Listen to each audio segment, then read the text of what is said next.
Hello everyone, कैसे हो आप सब? आई होप आप सब अच्छे होंगे। गुड न्यूज मिल रही है बच्चों को, जैसा क्लास में कराया गया था वैसा ही आया है। चलो, हमारा फर्ज बनता है पेपर को एनालाइज करना, फटाक से करते हैं। डीप अंडरस्टैंडिंग करने की हमें अभी फिलहाल के लिए जरूरत नहीं है। इसके लिए बाद में बनाएंगे, बस आपको आंसर पता चल जाए वो करते हैं। चलो स्टार्ट करते हैं। पहला क्वेश्चन है कि student constructing knowledge by themselves, यानी कि जो बच्चा नॉलेज ले रहा है ना वो खुद से ले रहा है। तो बच्चा जहां पर खुद से नॉलेज ले रहा है, जो कंस्ट्रक्टिंग नॉलेज आएगा ना, वो किसका कॉन्सेप्ट है? वो पियाजे का कॉन्सेप्ट आएगा ना, कंस्ट्रक्ट। यानी कि बच्चा जो कुछ सीख रहा है ना, खुद से सीख रहा है, वो कहाँ आ जाएगा? कंस्ट्रक्टिविज्म में, यानी संरचनावाद के अंदर ये आ जाता। तो इसका ऑप्शन नंबर सी जो है हमारा, वो ठीक हो जाएगा। अगला क्वेश्चन करते हैं, असफलता का भाग्य। देखो, असफलता, किसी को सक्सेस नहीं मिल रही तो भाग्य पर डालते हैं ना कि वो लक खराब था, लक खराब था इसलिए हम फेल हो रहे हैं, असफलता मिल रही है, तो वो एक्सटर्नल कोज डाल देंगे। ठीक है, इसका बेसिकली इसका आंसर क्या हो जाएगा? एक्सटर्नल। एक्सटर्नल यानी कि एक्सटर्नल लोकस ऑफ कंट्रोल। जब चीजें क्या होती है हमारे खुद के नियंत्रण में नहीं होती, बाहरी इन्वायरमेंट की वजह से चीज हो रही है, बाहरी एक्सटर्नल की वजह से आ रही है, तो एक्सटर्नल। लेकिन अगर मैं खुद फेल हो रहा हूँ ना, जब खुद की वजह से खुद पढ़ाई नहीं कर रही, तब आता है इंटरनल। तो यह क्या आ जाएगा? एक्सटर्नल। एक्सटर्नल इसका आंसर ठीक हो जाता है। अगला है कि मल्टीपल इंटेलिजेंसी थ्योरी गार्डनर की इनमें से कौन सा नहीं है? हमने क्लास में इतनी बार इसको रटाया, इतनी बार रटाया, और इसमें से क्वेश्चन आया हो, बड़ी अच्छी बात है। तो इसके अंदर से इमोशनल इंटेलिजेंस ही नहीं है। इमोशनल इंटेलिजेंस बेसिकली हमने पढ़ा है कि गोलमैन और मेयर पीटरसन मेयर सोल्वी की, मेयर सोल्वी की है ना, गोलमैन और मेयर सोल्वी की जो है इंटेलिजेंसी के। तो इमोशनल जो है गार्डनर की इंटेलिजेंसी में नहीं आती है, बाकी आती है तीन। अगला है मेंटली रिटार्डेड, यानी कि इसको किससे रिप्लेस, जब डीएसएम आया था ना, डीएसएम 5 आया था, उसको रिप्लेस कर दिया गया। बच्चों को अब मेंटल रिटार्डेड मत बोलो, अब क्या बोलना है उनको? इंटेलेक्चुअल डिसेबिलिटी, यानी कि अगर उनको कोई डिसेबिलिटी है उसको किस लिए बोलना है, क्या बोलना है? बौद्धिक अयोग्यता बोलेंगे। ठीक है, ऑप्शन नंबर फर्स्ट हो जाएगा। क्वेश्चन नंबर 5 ये बोल रहा है कल्चर फेयर, इतना बड़ा बड़ा लिखवाया था कि जो स्टैंड फॉर प्रोग्रेसिव है, किसका है? रेवन का stand for progressive metric test कैसा टेस्ट है? कल्चर फेयर है। यानी कि आप कहीं पर भी अप्लाई कर सकते हो जहां पर शब्दों का यूज किया नहीं गया हो। यहाँ पे नॉन वर्बल इंटेलिजेंसी को मेजर करता है ये हमारी। तो कल्चर फेयर, इसका आंसर क्या हो जाएगा? ऑप्शन नंबर सेकंड आ जाएगा। अगला करते हैं question number third. Question number third में क्या है, चलो देख लेते हैं। क्वेश्चन नंबर थर्ड, क्वेश्चन काफी अच्छा है भाई, seriously. A student challenges gender stereotype in a classroom discussion, यानी कि एक बच्चा जो है उसको क्या करता है, कक्षा में लैंगिक स्टूडियो को चुनौती देकर चुनौती देना किसे दर्शाता है? कक्षा कक्षा कक्षा के अंदर एक डिस्कशन चल रहा है, तो जेंडर स्टीरियोटाइप को चैलेंज करना कैसे करेगा? Critical intelligence. क्रिटिकल हमने क्या करा था? Critical intelligence. आलोचना करते हैं, कैसे करते हैं? कोई पॉजिटिव बोलेगा, कोई नेगेटिव। जब मैंने ये क्लास में भी कराया था कि हर एक थ्योरी के क्या होते हैं, दो फैक्टर होते हैं, वो पॉजिटिव भी बोलते हैं, नेगेटिव भी। जो आलोचना करने वाले थे वो कैसे करते हैं? पॉजिटिव और नेगेटिव भी। सेम ऐसा का जेंडर स्टीरियोटाइप के बीच में क्या करना कि क्रिटिकल इंटेलिजेंसी को हम परखते हैं कि हाँ, डिस्कशन में देखा जाता है कि आप बताओ इसके पीछे क्या रीजन हो सकते हैं क्रिटिकल थिंकिंग में। एरिक्सन की थ्योरी से क्वेश्चन आ रहा है। एरिक्सन की थ्योरी से क्वेश्चन ना आए ऐसा कभी हुआ ही नहीं है। तो एरिक्सन की थ्योरी से है कि मेजर क्राइसिस जो एडोलेसेंस एडोलेसेंस जहाँ एज आ जाती है, वो कहाँ से हो जाए कि आइडेंटिटी वर्सेस रोल कंफ्यूजन, यानी कि मेरी आइडेंटिटी, मैं कौन हूँ, मैं से अगर जैसे मेरे को बॉडी मिल रही है वैसा मैं बिहेव करता हूँ, और मैं क्या कर सकता हूँ, सारी चीजें क्या आ जाती है आइडेंटिटी और रोल कंफ्यूजन के अंदर। ठीक है, ऑप्शन नंबर जो है सही सी हो जाएगा। क्वेश्चन नंबर 8 की ओर चलते हैं कि इसमें बताना कि कौन सा टाइप है जो इंटेलिजेंसी का मोस्ट रिक्वायर्ड फॉर जो सक्सेसफुल काउंसलर होते हैं ना। सक्सेसफुल काउंसलर हमने कैरेक्टरिस्टिक भी पढ़ा था। जो काउंसलर क्या होता है ना, अदर्स को दिए जाते हैं। अदर्स कहाँ आता है? Interpersonal intelligency. कितनी बार हमने कर रखा है इंटरपर्सनल इंटेलिजेंसी, यानी कि ये एक ऐसी इंटेलिजेंसी होती है जहां हम क्या करते हैं, दूसरों के साथ वार्तालाप करके चीजों को, समस्या का समाधान करने की क्या करते हैं, कोशिश करते हैं। तो अंतर व्यक्तिगत बुद्धि होना, अगर किसी इंसान के पास ऐसी इंटेलिजेंसी है तो वो चांसेस है कि वो एक अच्छा परामर्शदाता बन सकता है। ठीक है, तो इंटरपर्सनल इंटेलिजेंसी काउंसलिंग में आता है, क्योंकि दो व्यक्ति हो गए ना, एक काउंसलर होगा, एक क्लाइंट होगा जो उनके पास समस्या का समाधान करवाने के लिए आ रहा होता है। अगला चलते हैं, अगला क्वेश्चन करने की तरफ। क्वेश्चन नंबर 9 करते हैं। क्वेश्चन नंबर 9 में क्या था? अगर एक छोटा बालक ने अपनी रोटी पानी में गिरा दी है, तो दूसरा छोटा बालक उसे रोटी देने के पक्ष में नहीं होगा। ठीक है, लेकिन अगर उसी जगह एक बड़ा बच्चा है जो किशोर अवस्था, छोटी आयु को ध्यान में रखते हुए रोटी दे दे, देने में सहमत हो जाता है। देखो सीधा सा क्वेश्चन है, किसका? कोलबर्ग की मोरल डेवलपमेंट थ्योरी है, कोलबर्ग की मोरल डेवलपमेंट है, तो वो किस चीज का होगा? मोरल डेवलपमेंट से हो गया, ठीक है। नैतिकता, क्या सही है क्या गलत है, एज के अकॉर्डिंग दिया है, ठीक है। अब हमने क्लास में काफी अच्छे से कर रखा है, फिलहाल हमारा मोटो आंसर आंसर बताना। मेटाकॉग्निशन, मेटाकॉग्निशन जब मैंने क्लास में पढ़ाया था तब 1000 बार बोला था, मेटाकॉग्निशन का मतलब होता है कि थिंकिंग अबाउट थिंकिंग, यानी सोचना, आप जो सोच रहे हो ना उसके परे की सोच, थिंकिंग अबाउट थिंकिंग, बियॉन्ड चले जाना किसी चीज के ऊपर, यानी कि आपके जो सोचा आपने उसके प्रति भी सोचना, ठीक है। कोई समस्या समाधान कर रहे हो तो वो क्या हो जाता है? किसी के द्वारा अपने कार्य एवं मानसिक शक्तियों के प्रति स्व ज्ञान, खुद का जानकारी, ठीक है, वो ऑन एक्शन करना। ऑप्शन नंबर जो है फर्स्ट जो है इसका ठीक हो जाएगा। अगला चलते हैं, अगला क्वेश्चन नंबर 11। क्वेश्चन नंबर 11 में देखो बेसिकली क्या बताएगा, कौन सा पेयर जो है कोरेक्ट है।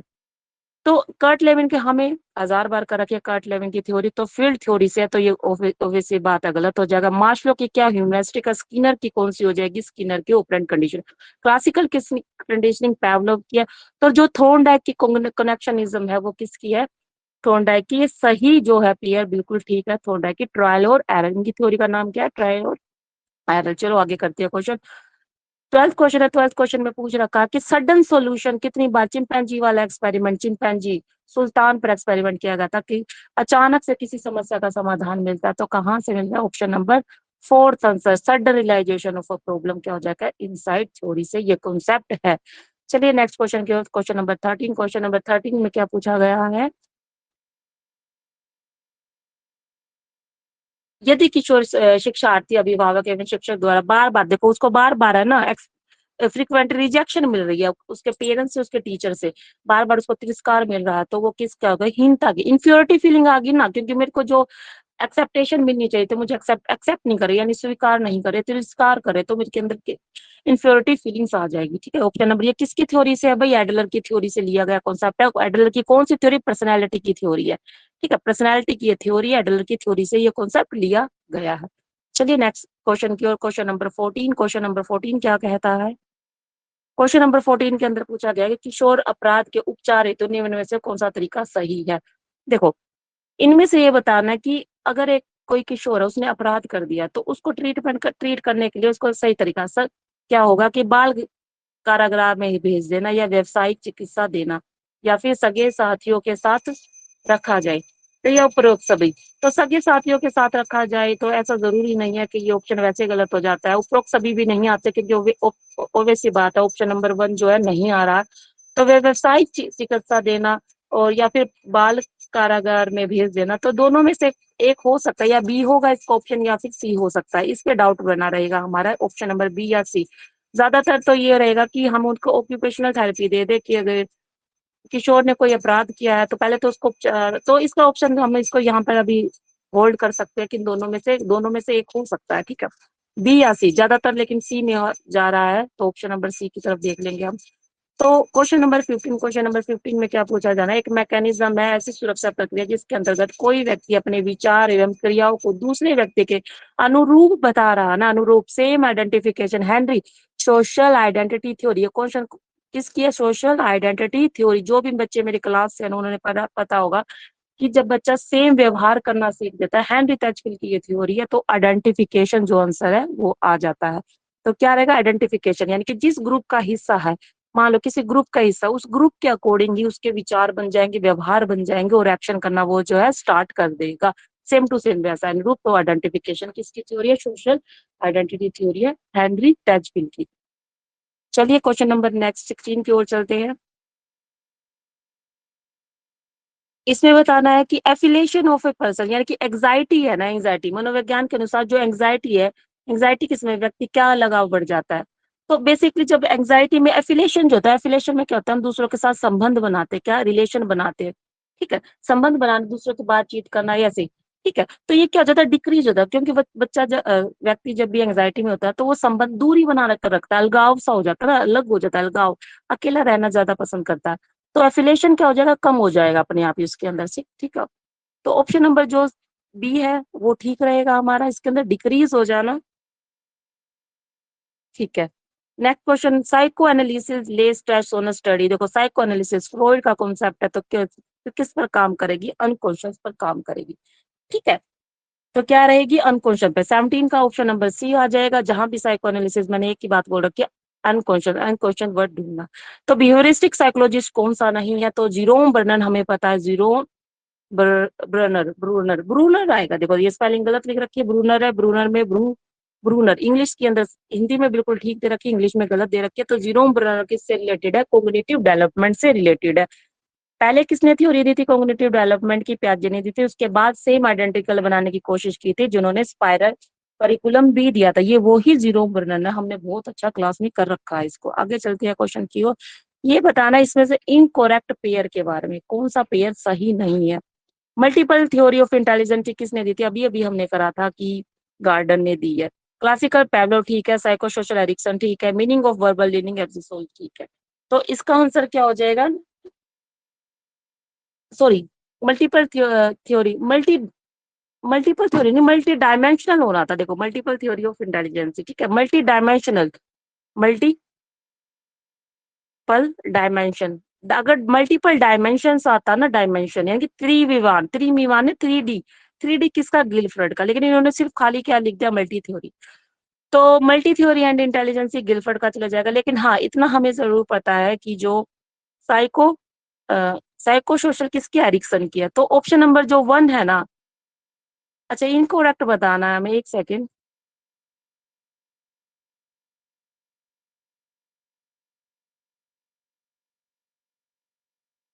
इनकोरेक्ट, साइको सोशल थ्योरी, तो ये तो ठीक है बिल्कुल, साइको सोशल थ्योरी एरिक्सन की ही है। और मल्टी थ्योरी मेरे को ये लगता है कि ऑप्शन में जो फर्स्ट है वो कहीं ना कहीं इनकोरेक्ट है। पैवलोव का भी पता है, ठीक है, meaningful verbal learning, meaningful verbal ऐसो बोल, देखो इसको भी होल्ड रखते हैं, 19 क्वेश्चन को भी हम होल्ड करने की कोशिश करते हैं। लेकिन जहां तक मुझे लग रहा है ना, इसका क्वेश्चन का आंसर फर्स्ट होना तो चाहिए, क्योंकि मल्टी डायमेंशनल अगर आता, 3D आता तो जाती किस पर, गिलफर्ड की।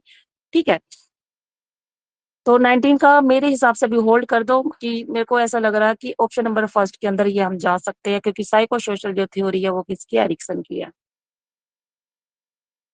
Psycho social theory, social theory, ठीक है।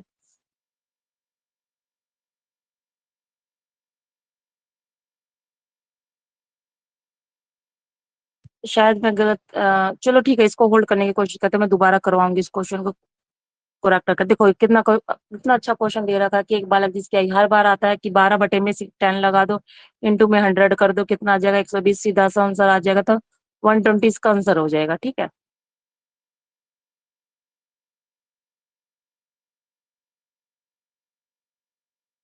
अगला करते हैं क्वेश्चन नंबर 26 से। एक टीचर एंकरेज है shy student express their idea without a fear. तो ये एक ऐसा शिक्षक है जो बच्चों को बताता है कि बिना संकोच करे आपकी जो भी प्रतिक्रिया या विचार उसको व्यक्त करे, उस चीज को क्या करते हैं, मोटिवेट करते हैं। ठीक है, एक शिक्षक संकोच छात्र को बिना डरे किसी व्यक्त करने के प्रोत्साहित करना, तो इसको किस प्रकार का हो जाएगा, देखो प्रमोट कर रहे हैं उसको। ठीक है, तो इसका आंसर हो जाएगा ह्यूमनास्टिक। ह्यूमनास्टिक में क्या करते हैं, पर्सनल ग्रोथ, किसका कहते हैं, पर्सनल ग्रोथ करना, पर्सनल ग्रोथ करवाना, एक्चुअलाइजेशन करवाना, कि आपके अंदर जितनी कैपेबिलिटी है उसको निखार कर लेकर आना। डरो मत, आप अपनी जितनी भी मीनिंग है ना आपका लाइफ का, जो वो तो ह्यूमनास्टिक उसमें हो जाएगा, स्ट्रिंग में। तो पर्सनल ग्रोथ की बात कर रहा है, आप पर्सनल ग्रोथ को एंकरेज कर रहा है टीचर, क्या कर रहा है स्टूडेंट को, तो इसमें किसमें आ जाएगा, ह्यूमनास्टिक के अंदर आ जाएगा।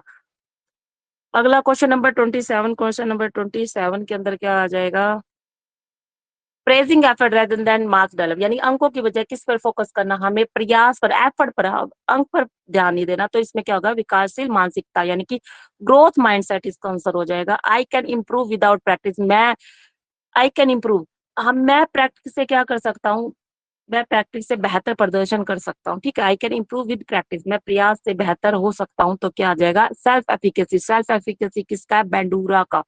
बेंडूरा का ऑब्जर्वेशन लर्निंग, यानी कि मैं इंप्रूव कर सकता हूँ अगर मैं प्रैक्टिस करूंगा। तो 29 क्या क्या आ जाएगा, 29 क्वेश्चन है जो एक्सेसिव रिवार्ड क्या देता है हमें, ज्यादा अगर किसी को ज्यादा पुरस्कार मिल रहा है तो उसकी इंटरेस्टिंग मोटिवेशन को क्या कर देगा, कम कर देगा।